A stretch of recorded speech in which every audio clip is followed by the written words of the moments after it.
How Japanese horror hacks your brain and why knowing this won't save you. Look at her. No, don't analyze it. Just notice what your body did. Your shoulders tightened. Your breathing changed. Your eyes tried to look away. That happened before you had a single thought. Not fear. Something breaking. You think she's scary because of the story. You're wrong. Your brain decided that before the story even started. Before the music. Before the movement. The moment you saw that face, your system failed. Here's why. Your brain has one job it never stops doing. There's a part of your brain that runs constantly. Day and night. Waking and sleeping.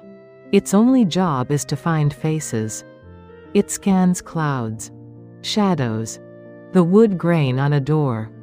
The burnt side of toast.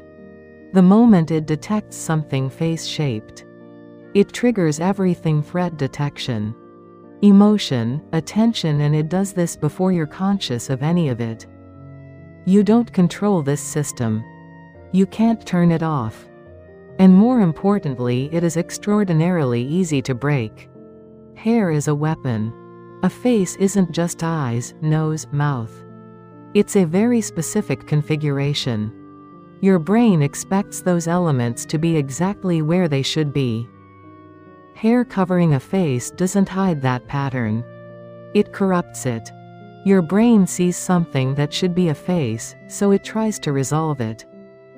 The eyes should be here, they're not. The mouth should be there, it's gone. So it tries again. And again. And again. It never resolves. That sensation you get while watching Sadako? That's not being scared. That's your brain stuck in a loop it cannot finish. And your body reads an unresolvable loop as one thing: danger. So the muscles lock. The breathing changes. The shoulders go up. All before you've thought a single word. The uncanny valley is worse than you think. You've probably heard this simplified: almost human is creepy. The real version is worse. Anything that is almost correct but not quite breaks your perception. A cartoon triggers nothing. A normal human face triggers normal responses. But something caught between the two.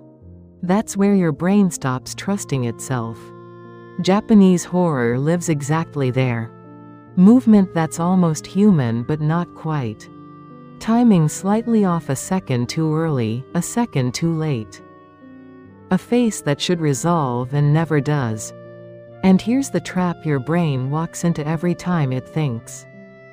If it just looks a little longer, it will understand. So you don't look away. Because the answer feels like it's one frame away. It never is. Why it works on everyone. Most horror tries to scare you with something external. A killer coming toward you. A threat you need to outrun. Japanese horror doesn't do that. It breaks the instrument you use to understand reality, your own perception. That's why it travels. You don't need to speak Japanese. You don't need to know the mythology. You don't need any context at all. Because nothing is happening in the story. It's happening in your visual cortex. When Ringu reached American audiences, studios assumed it wouldn't translate. It translated immediately. When Ju-on hit Europe, same result. Nobody needed subtitles. Because Sadako isn't communicating through narrative. She's communicating through a failure state in human neurology.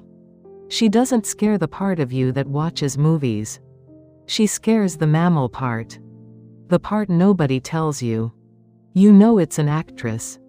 You know it's a wig, a camera angle, a sound design choice.